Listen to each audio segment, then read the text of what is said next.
Okay guys, hi, this is Dr. Sean and we're doing today the skull. So here's the skull. I've used it a lot and we're going to do, this is part 2 of skeletal system that we're doing for the class. And sorry it's a little late, but I just got lazy mostly. So here we go. So we're going to do just parts of the skull. We've already gone over the basics of the skeletal system. We know there's 206 bones in the total body about for an adult, 300 for an infant, and in the skull there's 22, and there's 8 of them make up this thing here called the cranium. Okay, and then there's another 14 or 13 for the face, and then there's the mandible, which is here. And we're going to go over kind of well, the whole thing. Now I've drawn, I'm not sure if you can see the sutures, or filled them in actually, and the sutures are the little joints in through here, and you can see they're very wavy. This looks almost like a zipper or something, and this also determines kind of some of the motion of these fibrous joints inside here. They do move. Okay, so there is motion in the skull, and you can feel it by putting your thumbs inside your mouth on the hard palate right behind the eye teeth, which is the canine teeth right through here. You take your thumb pads and you stick it right up inside there, and then you push out just pretty gently. You may hear like a crunchy sound, and that is the actual bones of your skull moving. Some people freak out and think it's gross, but it's not harmful. Actually, there's an entire technique of moving and manipulating the bones of the skull called craniopathy, or cranial osteopathy, or sacrocranial technique, and cranial sacral technique, and it's pretty interesting. So anyway, let's get going on this one here. So if we look at the front of the face, or the back of the skull, or top of the skull, we can see there's a bunch of different lines there, and we're going to start off at the top. So this here is called the sagittal suture, right across the top, right across here, and it meets here at this area right there called the bregma.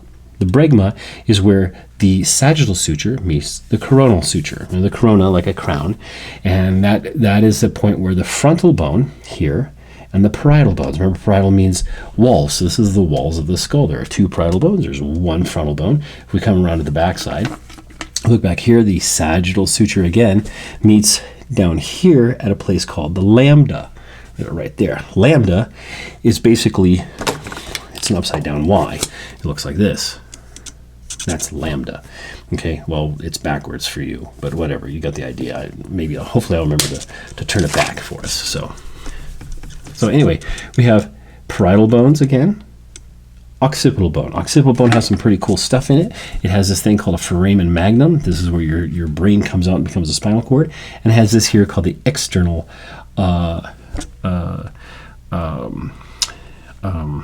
protuberance, EOP, external occipital protuberance. That means there's going to be an internal one, of course, but the EOP used to be called the bump of knowledge. This is a point of ligament attachment for a thing called the nuchal ligament. It goes from the back of your skull down the spine into the upper thoracics, actually.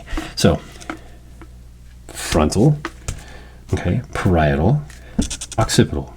Other ones in the skull here, the side here, this is called the temporalis. Okay, all through here. Temporalis is another one. It's a complex. There's 2 of them. There's 1 on either side. It has some interesting things called the mastoid process. This is the attachment for your sternocleidomastoid right behind the ear right here.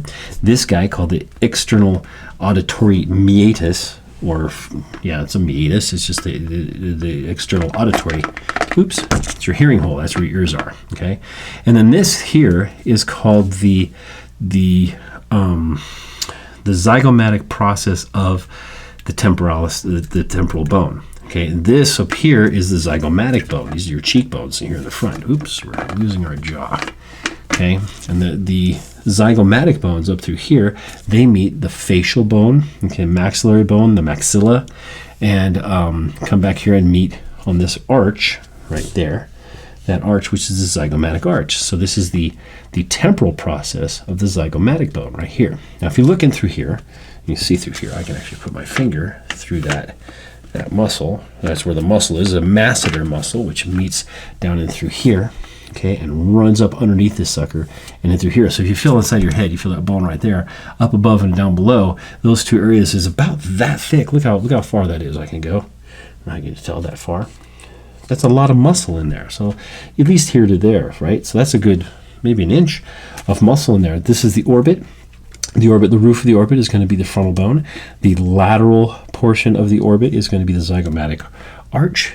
The medial and lower part is going to be the maxilla. That says here, this whole facial area, this maxilla, usually has two pieces that do fuse into one. And then you have nasal bones, and there's an ethmoid and the sphenoid's back inside there, and the lacrimal bone.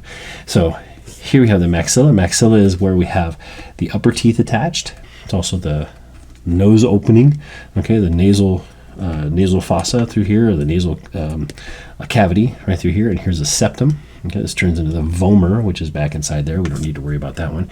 This is the mandible. The mandible is a large bone that attaches to the temporalis at the temporal mandibular joint, TMJ. Moving further in, we got to look at this guy right in here. And we have the zygomatic bone, the frontal bone, and the temporalis bone, or the parietal bone and the temporalis bone, all meet at this one called the sphenoid. And the sphenoid, if you look at the skull this way, or actually this way, we've got this bone. I would draw like this. Here's the skull. Okay, here's the foramen magnum, FM, and the goes like this. You have this area, and you have a set of bones that goes like this. It looks like a little, almost like a butterfly shape. This is going to be the sphenoid. Okay, this would be the frontal, this would be the temporal, this is the occiput, and that sphenoid goes all the way across, and it has in the middle of it, in here, if we're looking at it this way. Okay, now we're going to look at this, or actually I'll do it this way, it's easier for you. Okay, we look here right through the front, straight through in, and straight down from the top, you're going to have a place where the pituitary gland goes. And that's going to be a thing called the sella turcica. And from the side, from the inside of the skull, actually I got to erase that sucker, like this. It always squeaks when I do this with video, you know. So, in the skull, and a terrible drawing, but whatever. Okay, and then you have like, here's the orbits, there's the nose, and Okay, so here's a side view kind of thing. So this would be frontal, this is parietal, in here would be temporalis, but this is inside the cranium, and in here we have this is the sphenoid, and this thing is called the sella turcica, S-E-L-L-A-T-U-R-I-C-A. Sella turcica, which means the Turkish saddle. So in like World War I and before World War I, they actually had lancers, which were guys that were on horses, and the Turks would wear saddles that would go really high up. It would hold them in their saddle, so even if they got shot, they would actually stay on their saddle. And so it's called the Turkish saddle, and it holds the pituitary gland. So in through here, there's a sphenoidal sinus. Above it is an ethmoidal sinus, and you have the nasal concha comes back like this.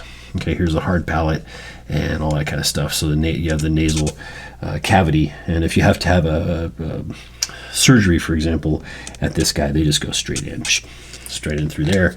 Like you see, you keep people seeing this coronavirus thing, and they keep talking about how terrible the testing is. It's not that terrible. They're going to stick a cotton swab up your nose into the back and touch the back. It's not comfortable, but they're going to go straight through here, straight in through there, all the way to the back as far as they can, try to get a swab of the back there, and that way they can see what's going on. So other bones of the skull and face, so we did 2 parietal bones, 1 frontal bone, 1 occipital bone, 2 temporal bones, 1 sphenoid bone. That's the cranium. Okay. Other ones we do have. There's the ethmoid and the ethmoid inside there too.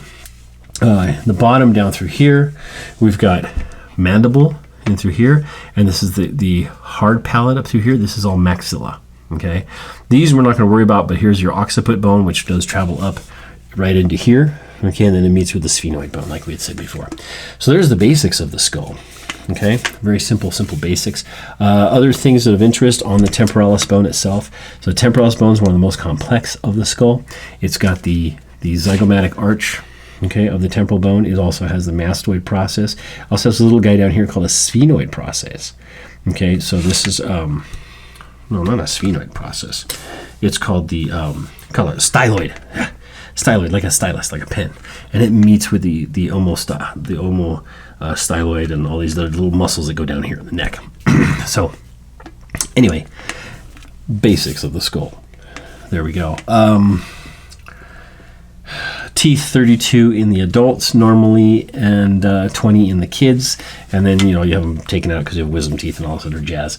Angle of the mandible, we'll get into some other ones here in a little bit. I try and kind of think of anything else that I'm missing on these. As long as we got the sutures, we have this guy is here, so we have sagittal suture, coronal suture, lambdoidal or occipital suture.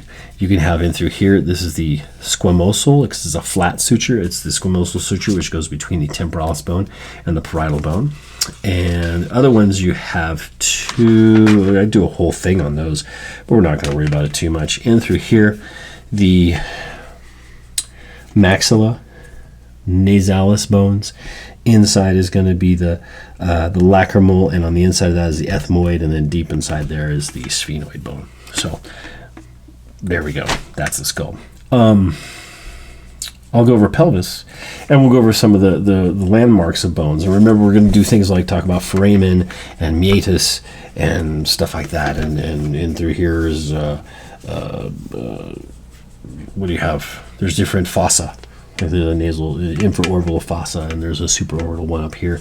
Those are for nerves, arteries, and veins. Remember, nerves, arteries, and veins are veins, arteries, and nerves, because it goes like that: veins on the surface, then arteries, and then nerves. VAN complex. We see those whenever we're looking at those things. So keep doing your homework, keep doing your discussion boards and stuff. We'll meet on Wednesday morning like we usually do. If you're just looking at this because we'll find. That's cool. Hopefully you got something out of this. It was really quick and dirty.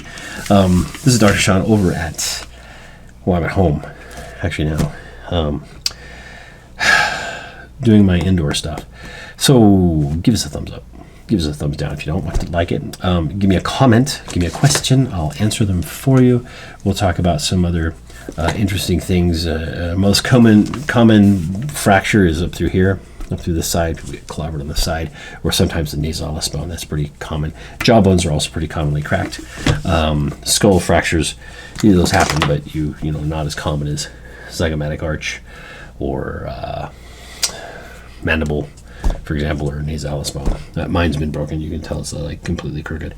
So anyway, don't forget to subscribe, and which is down here, and that's it. Hopefully that worked out, and I'll do 2 more videos, I think, on the skeletal system. Other than that, read your book, learn the way the skeleton works, and we'll go over some of the landmarks and the openings in bones next.